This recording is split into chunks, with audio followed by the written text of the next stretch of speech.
Right now at 5, staying out of the governor's race. The two big Wisconsin names not interested. Plus, why people are talking about La Crosse's green bubblers. Watching WKBT La Crosse. This is News 8 Now at 5. Good evening and thank you for joining us for News 8 Now at 5. I'm Emily Brown. Ken is off today. We start with the weather, and it's an alert day. Some spots could see severe thunderstorms later tonight, Greg. Yeah, some places had the heat today too. Not too bad for otherwise heat, as a cold front and some activity overnight kind of kept the temperatures down just a little bit. But now we have the storms coming through later tonight. Really, the evening won't see any activity, but it's later tonight we're going to see it, and could be potentially damaging winds and heavy rainfall as we go throughout. So that's why we do have the alert day in effect, but it's not really until about midnight to maybe 6 a.m. and 6 a.m. maybe stretching a little bit too. But damaging winds is the threat if they maintain as they push southeastward. We've had a lot of activity further west previous nights and even up to Minneapolis too. Right now it's a pretty high likelihood as you go further west that you're going to see the thunderstorms as a severe potential. It does weaken as it pushes further east. That's why the question does remain as it pushes further east of the river. Will they maintain as they go throughout the nighttime? But that damaging wind threat is definitely there. But this evening, really nothing to speak of. Quiet conditions, still humid out there, but overall not terribly yet. We're going to get back down to about 81 with a few more clouds by 10 p.m. Similar story for Eau Claire too. The clouds start increasing as we get closer to 10 p.m. As you know, it's 78 by the time 10 p.m. It will be humid though for this weekend, for the today. There's your high temperatures. We did reach a little bit of a 90-degree mark, but we did have that cold front sweep south. It is now beginning to push northeast as a warm front, and there's your activity in the Dakotas, eastern Dakotas and Minnesota. That is the activity that we'll be watching. Overnight lows will be quite warm because it will be muggy. But the good news is that's going to be it as we go throughout the humidity. We're going to start seeing some pleasant conditions coming for the second half of the work week, and this could extend all the way to the weekend. So we'll time out the storms and show you what the temperatures look like later in the broadcast. All right, sounds good. Thank you, Greg. And a reminder, you can track weather with the First Warn weather app. You can find it at the App Store or on Google Play. Now to the race for Wisconsin's next governor, and two big names revealing they're not interested. News 8 Now's Grace Monk is in the newsroom with the story. Grace. Former Governor Scott Walker and Secretary of State Sarah Godlewski say they won't run for governor. But with this being the first open race since 2010, Wisconsinites can expect to see some other big names enter. So far, 3 candidates are running: Republicans Josh Schoemann and Bill Berrien, and Lieutenant Governor Sarah Rodriguez. A top Republican contender, Representative Tom Tiffany, recently teased a run. As for Democrats, Attorney General Josh Kaul, Milwaukee Mayor Cavalier Johnson, and State Senator Kelda Royce could enter the race. A political expert from UWL says endorsements could play a big role in next year's primary election. Key endorsements on the Democratic Party side could signal to the voters who is kind of the next in line behind Governor Evers. On the Republican side, we know from elections across the country that Donald Trump's endorsement can be potentially the decisive factor in a Republican nomination contest.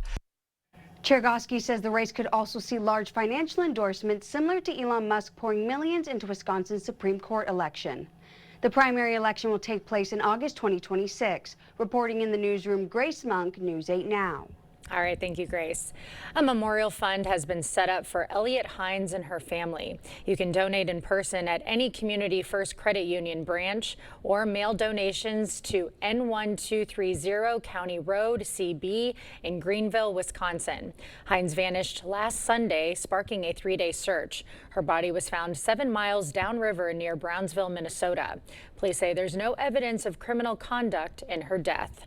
The La Crosse man accused of hiding a corpse and found not competent will now stand trial. 56-year-old John Stumlin is accused of killing a 68-year-old man. Stumlin has been in a Madison mental institution since last September. His bond is set at $1 million. And a heads up for drivers: if you're traveling on Rose Street, expect to see a police presence. Police are conducting a speed enforcement detail. It's on Rose Street between Clinton and Palace Street. And George Street Street in La Crosse is closed between Clinton and Logan for sewer repair work. Northbound traffic should use Ranger Drive. Southbound traffic should use Gillette Rose and Clinton. The construction is expected to last until Friday. Developing now, Wisconsin's first case of West Nile. According to the Department of Health, the reported human case is in Barron County. The virus is spread to humans, birds, and other animals through an infected mosquito.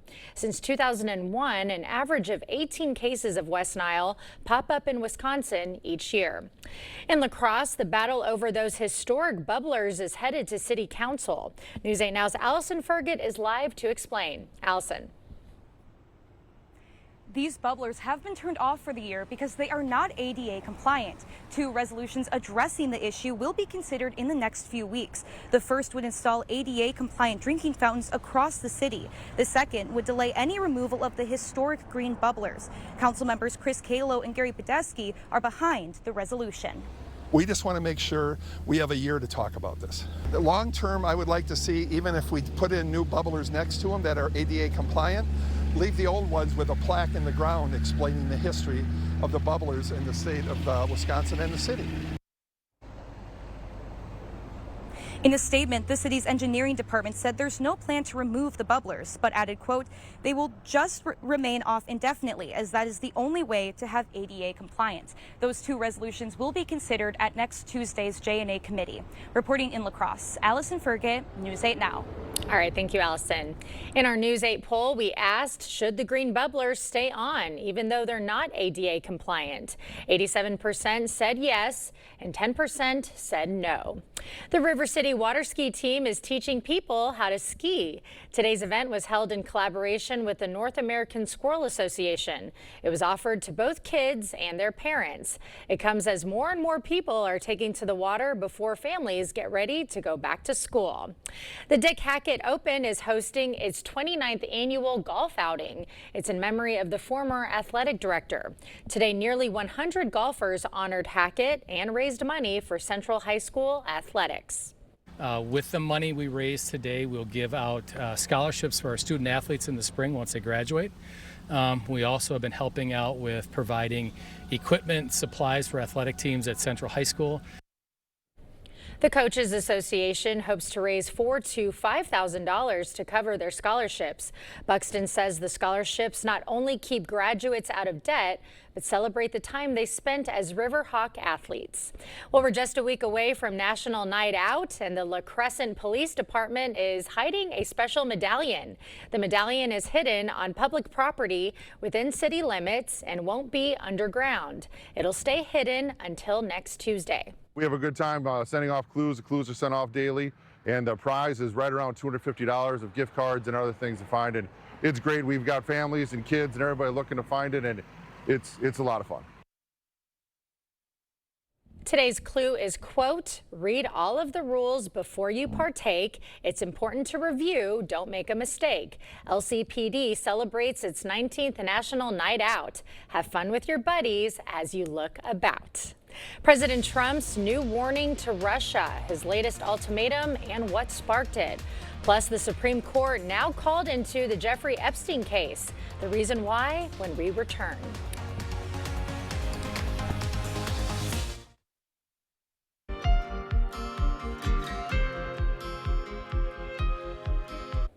President Trump in Scotland promoting the opening of a new golf course and making news tied to Middle East. CBS's Torian Small has more details from Washington.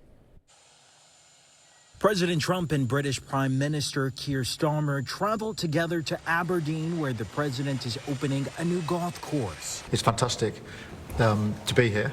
Thank you for your hospitality and to see this amazing golf course. President Trump's reception hasn't been entirely warm, with some protesters demonstrating in cities across Scotland and outside his resorts. Donald Trump shouldn't be here in Scotland. He's a convicted felon. I mean, we don't even know what's happening in terms of the Epstein thing that's going on. Questions about the president's ties to Jeffrey Epstein followed him overseas. He said Monday if there was anything incriminating against him in the Epstein files, the Biden administration would have made them public. If they had anything, I assume they would have released it. The whole thing is a hoax. The president is also using this 4-day trip to Scotland to discuss global issues impacting America and its allies, including the wars in Gaza and Ukraine. Trump and Prime Minister Starmer addressed feeding starving people in Gaza. Both of us know that we have to get to that ceasefire and we have to increase humanitarian aid in. And on Ukraine, the president says he's speeding up a timeline from 50 days to about 12 for Russia to agree to a ceasefire or face consequences. If you know what the answer is going to be, why wait? And it would be sanctions and maybe tariffs. Over the weekend, the president met with the head of the European Union, where they announced a trade deal which sets the tariff rate for EU countries at 15%. Torian Small, CBS News, Washington, D.C. Developing now, a new twist in the Ghislaine Maxwell story. She's seeking help from the Supreme Court. Maxwell wants the justices to hear her bid to overturn her conviction. The court will be back in session in September. Maxwell is serving a 20-year sentence. She was found guilty of helping Jeffrey Epstein sexually abuse underage girls. You can help pay down the national debt. The U.S. Treasury Department is now accepting Venmo and PayPal payments. The nation's debt is now at $36.7 trillion. The pay platforms can be used by accessing the gifts to reduce the public debt page on pay.gov. The donation program has existed since 1996. We'll have more news ahead, but first, yeah, we definitely have strong, maybe severe storms for tonight, maybe going into tomorrow morning, but then it's going to be more quiet, and eventually we're going to see some really cool and pleasant type conditions for a long period of time, hopefully. We'll break it all down coming up on your First Warn Weather Update after the break. The news continues on News 8 Now. Expect more. A signed 2024 rookie WNBA card of Indiana Fever star Caitlin Clark has shattered a record, selling for $660,000. That beats the previous high for a woman's card, also Clark's, which sold in March for $366,000. She has been sidelined for several weeks after injuring her groin, and there's no timeline yet for her return. Well, we're definitely feeling the heat and humidity again today. Greg, when is the relief in sight? Well, it is coming here in about a day. I mean, the humidity levels will come down tomorrow, but really the cool air comes right in Wednesday and beyond. But we still got the storms to deal with. This front here, that warm front, that actually was a cold front. With all the activity we had last night, it pushed that front further south, and that's why the temperatures weren't quite as warm for a lot of the areas here. We got up to 90, but we could have been a lot warmer and humid if that activity overnight had not pushed it south. It's beginning to push back north now. The warm front, all the activity associated with the cold front and the low is situated over there, developing right now. All that activity is going to push east, eventually probably forming at least one thunderstorm complex, maybe two overnight. As we march out, there's no issues going on really until you get closer to 11 o'clock or even midnight, and that's cloud cover will start increasing. Now with that south wind, we are going to start feeling that mugginess come back in the picture, even more humid as we go throughout the nighttime. The activity there will eventually approach maybe Minneapolis area around midnight or there afterwards. It'll begin to push east, and here's this bow echo type shape line, and that could be damaging winds with some segments in there, potentially getting to La Crosse, west areas maybe by 2 a.m., La Crosse to Eau Claire potentially by 3, and then as it pushes further east, Viroqua and areas to the east maybe by 4 a.m. Is push east of the I-94 corridor by at least 5 a.m. We could still have lingering activity if it does slow down, but the severe threat definitely would be over by then. But we still could have wet conditions throughout the morning commute.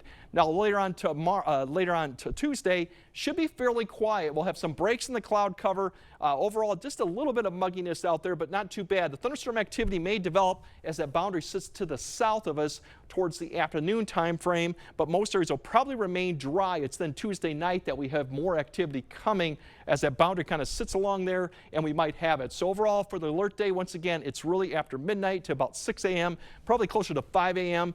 Damage wind is really the main threat. If it slows down a little bit or becomes more west-east oriented, we could have more flooding concerns. But for right now, it's moving fairly quickly, so it probably minimizes that. Here's your risk there. You can see it really gets high and then pushes back to where it's just possible given that weakening trend. So when it gets here, it may not be as strong, but still it could have the potential to produce at least 55-mile-per-hour winds, if not higher, as it comes through. So that's the severe threat we're dealing with for tonight.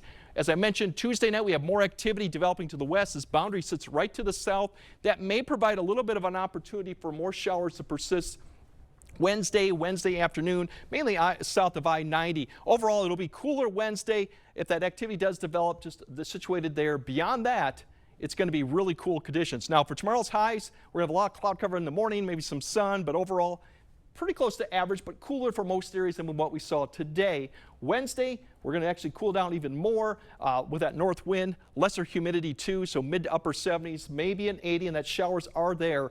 Beyond Wednesday and going all the way potentially the weekend, below average temps is what we're going to be seeing. Give you an idea, there's Thursday with plenty of sunshine, very pleasant conditions that we're going to have. So that's the good news going on. As I click through this, less of the stuff getting to the 8-day forecast, you can see it's a stretch of mild conditions, and we may not reach average type temperatures until we get to early next week. And it's also a very dry pattern too. So beyond tonight's precipitation and maybe through Wednesday morning, I'm not going to be probably seeing a lot of precipitation all the way maybe to next Tuesday. Okay, well, it looks like I'll be able to get outside and run for a chance. I haven't been able to. It's been so it'll be sticky. overnight lows in the 50s too, so it'll be very comfortable sleeping weather too finally. Super nice. Love that. All right, thanks, Greg.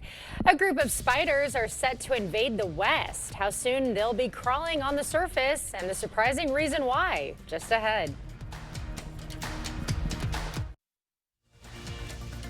You're watching News 8 Now. Expect more. Thousands of young adult tarantulas are expected to invade the West Coast. The reason for their exodus? To find a mate. Experts say they are generally docile, but they can bite and jump up to 2 feet. Plus, they play an important part in our ecosystem, helping to keep the insect populations down. Well, I bet those West Coasters are looking forward to that. All right, Greg has a final look at your forecast right after this. Already got evening plans, no issues to speak of after midnight. Then it gets a little bit hairy with the thunderstorms coming through to about 6 a.m. Damaging winds is the main threat. If we time it out, this line has kind of a bow shape. Will come through about 3 so for La Crosse and Eau Claire, maybe 2 a.m. for areas west. East of the river, probably by 4 to 5 it'll come through if it holds together.